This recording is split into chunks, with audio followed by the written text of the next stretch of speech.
Nora Speaks is a weekly podcast that tugs at the soul and consciousness of the Black community. With show topics such as youth empowerment, education, women's impact, and civic engagement, Nora Speaks challenges the listener to not only join the movement, but be the movement. On the show, you'll learn from insightful guests who have demonstrated capacity in these fields and more, and I'm your host, Nora Muhammad. Welcome to the show.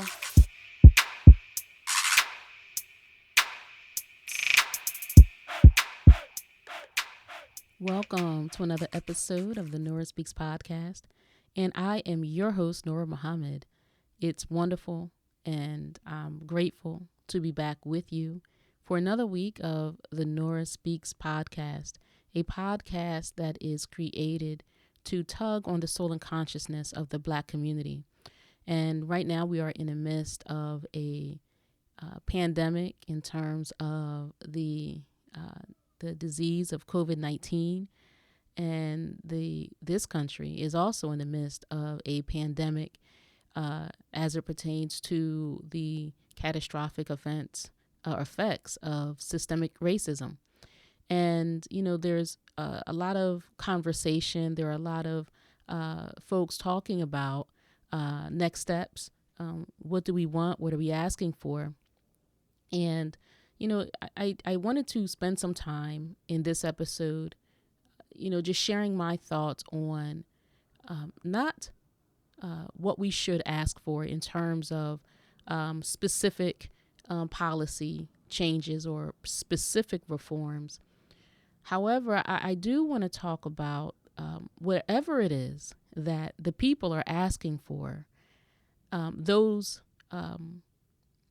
reforms or those changes or those initiatives should be three things. They should be actionable, they should be measurable, and they should be permanent.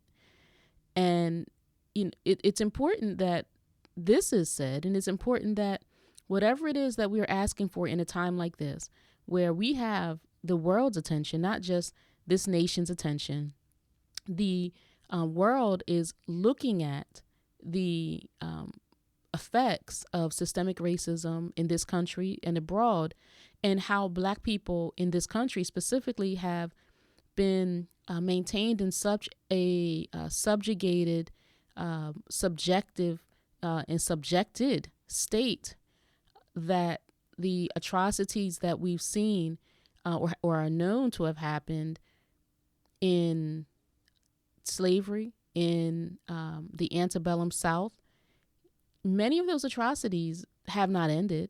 They continue today, they persist today. And unfortunately, not only are these horrendous acts being carried out by civilians, but they're also being carried out by state actors. And in the last episode, I discussed how there is a discomfort to a rebellion.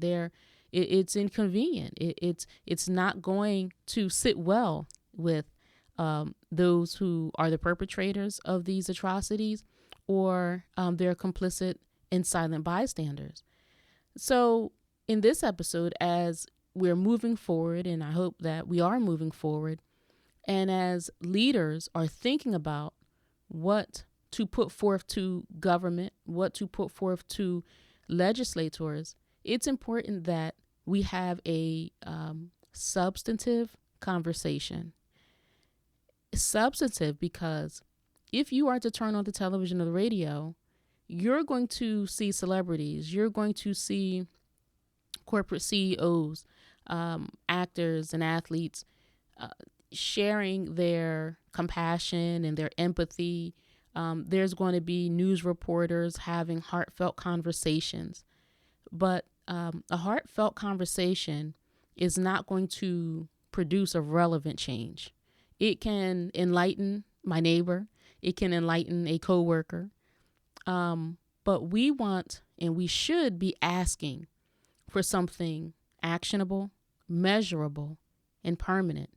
So when I say actionable, I'm specifically talking about something that can and will be carried into practice, something that can be applied, whatever that you're asking for, make sure it's applicable. It can be applied. It's not a symbolic. It's not representative of change, but it is change. It's real change, and it should be employable.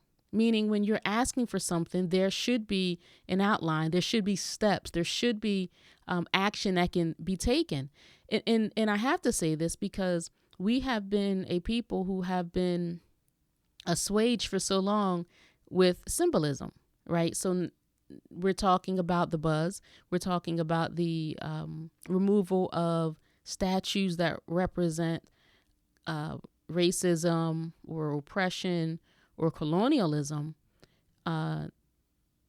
And, that's a start. For me, I have to say, it is not offensive to me when other people want to honor their heroes. And so a Christopher Columbus statue is not offensive to me. A George Washington, who, although he was the first president, he was also a slave owner, a slaveholder. A statue of George Washington isn't offensive to me. A Confederate flag that for some represents the fight to maintain slavery in America. For some, it represents their heritage and culture and traditions. The Confederate flag does not offend me. What I do find offensive is when one acts out on their ideas of racial superiority or racial inferiority, and it in some way harms me, harms my family, harms my people. So someone having allegiance or affection for their flag or for those who represent their heroes, Christopher Columbus is special to Italian people, whether or not they agree with his life, his lifestyle, whether they agree or disagree with what he did to the Native Americans. That is irrelevant to me. What is relevant are the actions that are produced from the mindset. So when we are asking government officials, police departments, our mayors, what we're asking for should be actionable. It shouldn't be emotional. It shouldn't be visceral. It should be actionable. Symbolism doesn't give us freedom. So as I said, actionable, measurable, and permanent. What do I mean by measurable?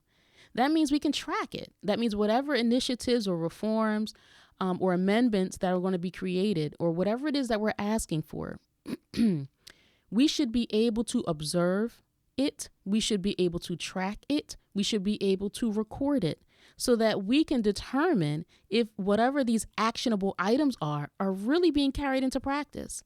We should see if these actionable items are having the positive effects that we want or not the positive effects that we want. How quickly are the changes that we're looking to see from these actionable items, are they coming quickly? Are they coming slowly? What can we do to catalyze the change that we want? So measurable. We should be able to review evidence. We should be able to track, and we should be able to observe. So often change comes to Black people like vapor. There's platitudes and there's fine words and there's speeches, but nothing that's tangible, nothing that produces a result that we can witness, that we can see, that will change and can change and reform and improve people's lives and people's quality of life and lifestyles, right? So we want change that is actionable. We want change that is measurable, and we want change that is permanent. So having a conversation with Black people about permanent change is so important because now first, those who listen to this podcast, that my message is specifically for the Black man, the Black woman, the Black community, because we have to have a conversation. I believe we have to have a conversation about creating and producing the outcomes that we want and that we need. And we talk a lot, and we've had authors, so-called scholars, professors.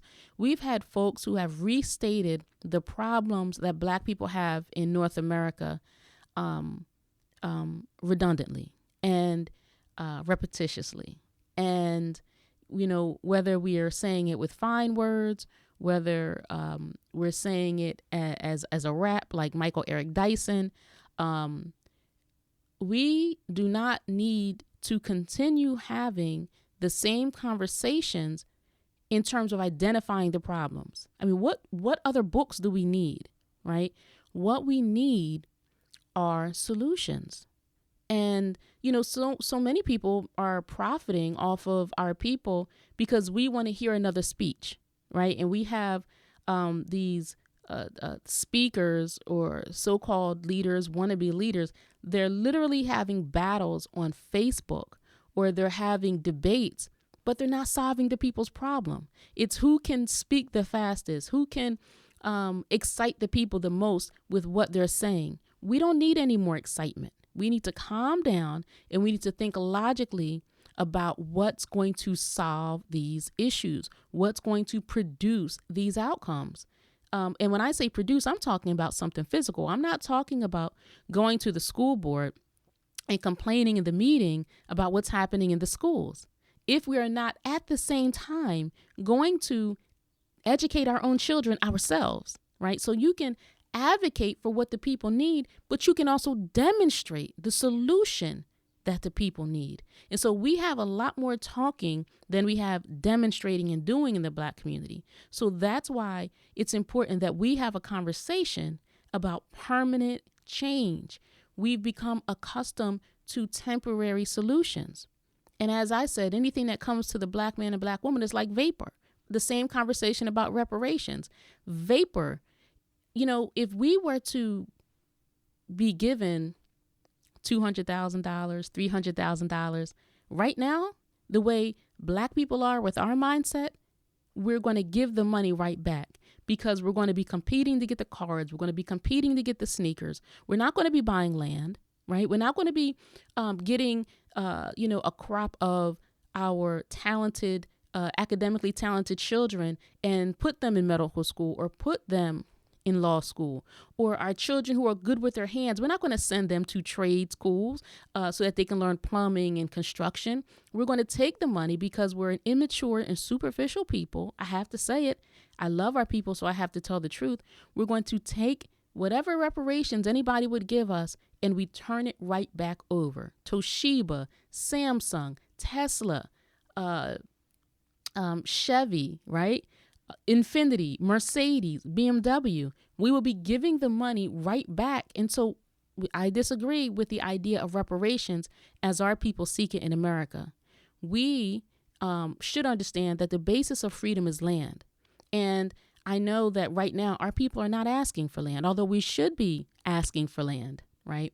However, in having this conversation right now in this moment, because I know our people are not sophisticated enough, and I don't mean this as an insult. I know that this is the effects of 400 years of slavery, suffering, and death. I know that our ambitions to do for self has been dimmed. It has been dwarfed terribly.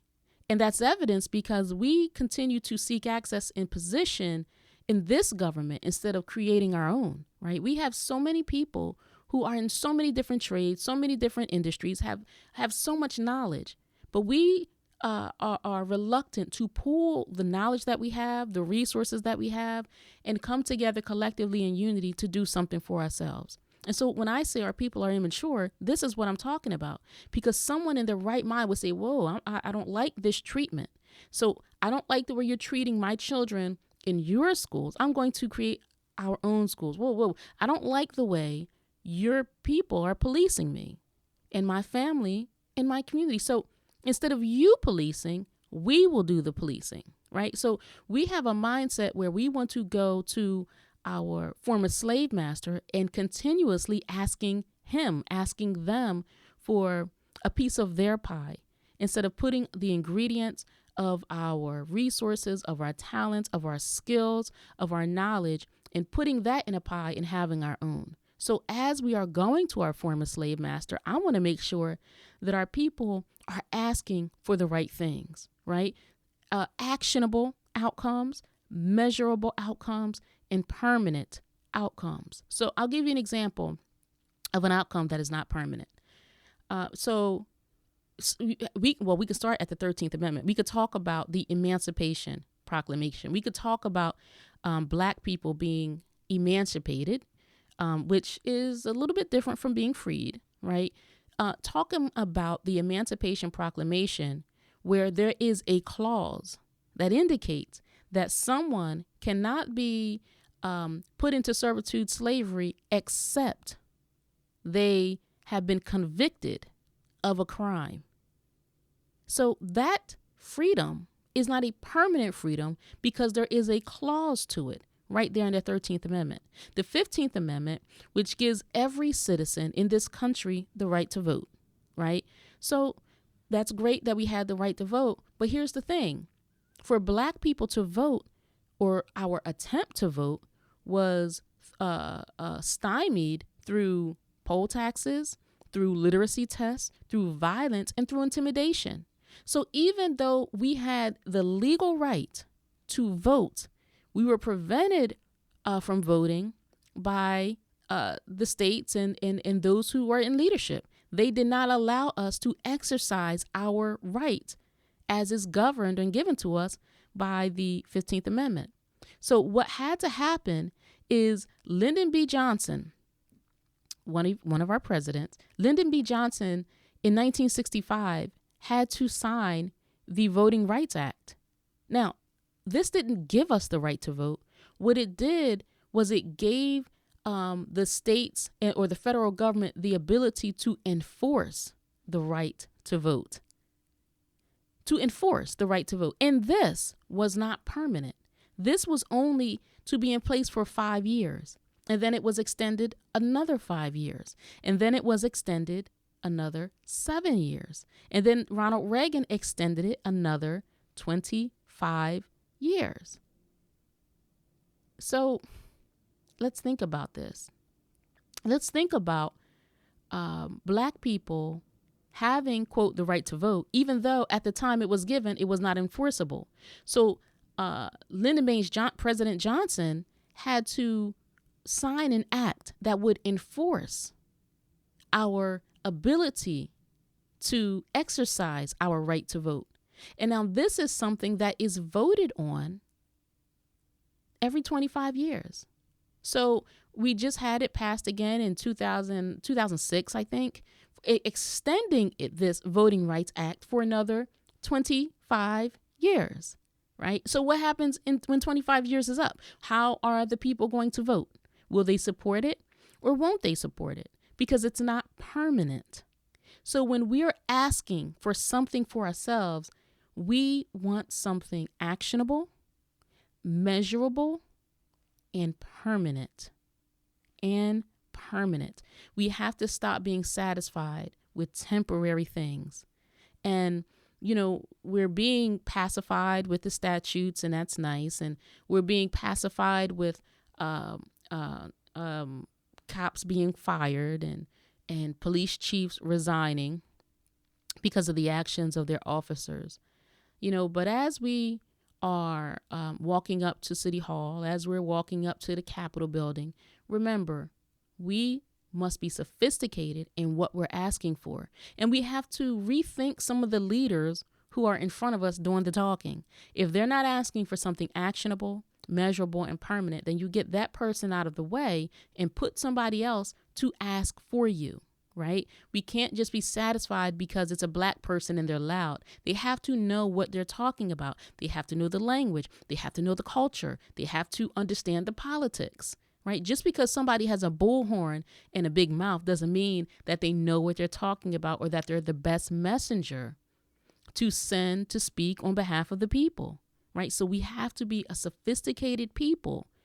I mean, look at this opportunity that we have where everybody is listening to us right now. What are they saying? I mean, people who don't like to hear from Black people are sitting and listening to Black people. because they know at this point it would be unpopular not to.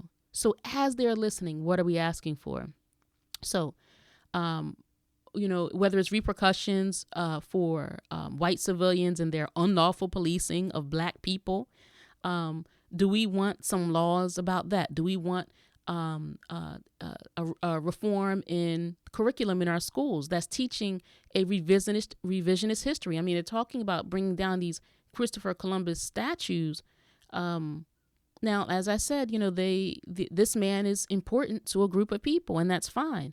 But in the textbooks, we have to make sure that the history is told in an accurate way. Otherwise, we are miseducating our children, not just our children, but all of the children. Are we asking for real and true fair lending practices by banks?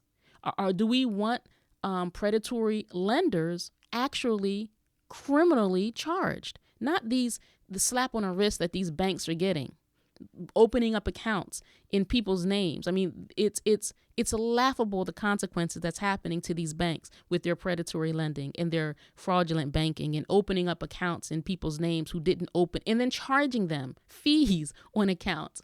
Do we want real reform?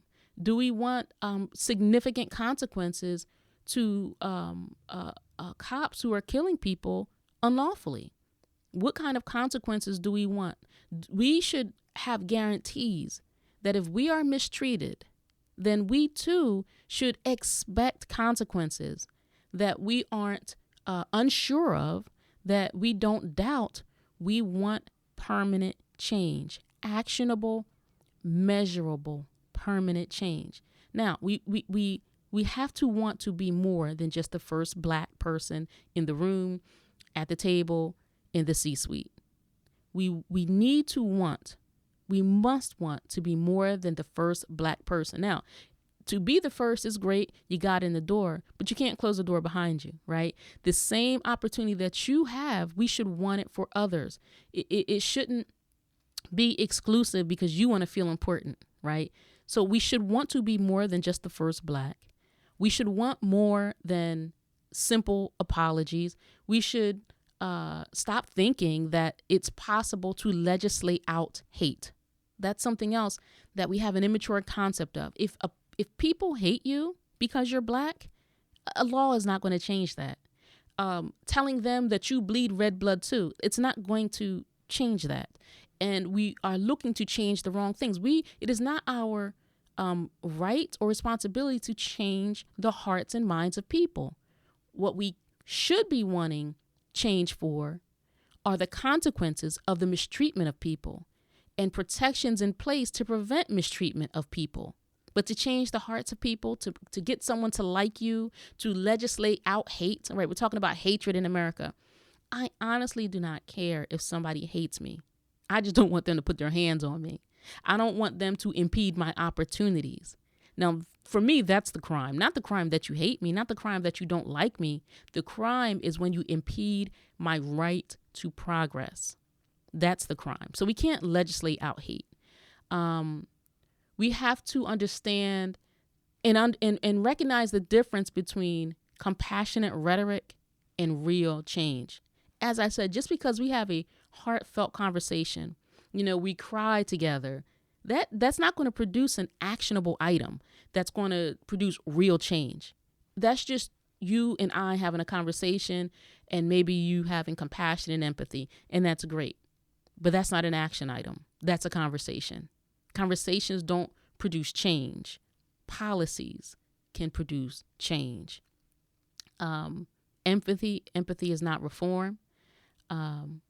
Somebody being saddened by our experiences is not reform. In this country, we have deeply set problems. And these problems require actionable, measurable, and permanent changes. And, we have to understand and recognize that apologies have never brought us freedom, justice, and equality. And I don't care how sincere the apology is. What really is the test is when your actions are different. Not just your words, but your actions are different.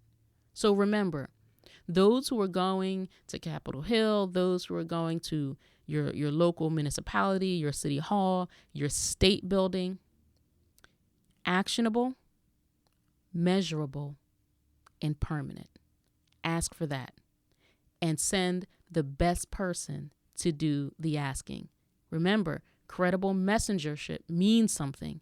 And if the messenger isn't credible, no matter how big that person's heart is, no matter how passionate that person is for the cause, we have to send the right person to be the spokespersons for us. I want to thank you so much for listening to this episode of the Nora Speaks podcast. Until next time, stay in peace. Thank you for listening to another episode of the Nora Speaks podcast. Be on the lookout for a new episode coming at you fresh next week. And as always, if you want to learn more about me and the work that I do, visit my website, norahmuhammad.com. Or if you have a listener question, email me at info@norahspeaks.com. You can also follow the Nora Speaks podcast on Facebook, Instagram, and Twitter at Nora Speaks Podcast. I'll be sure to include links in the show notes. If this show has value to you, please subscribe, rate, and review, and share it with family and friends. And be sure to check out previous episodes. And remember, don't just join the movement, be the movement. Stay in peace.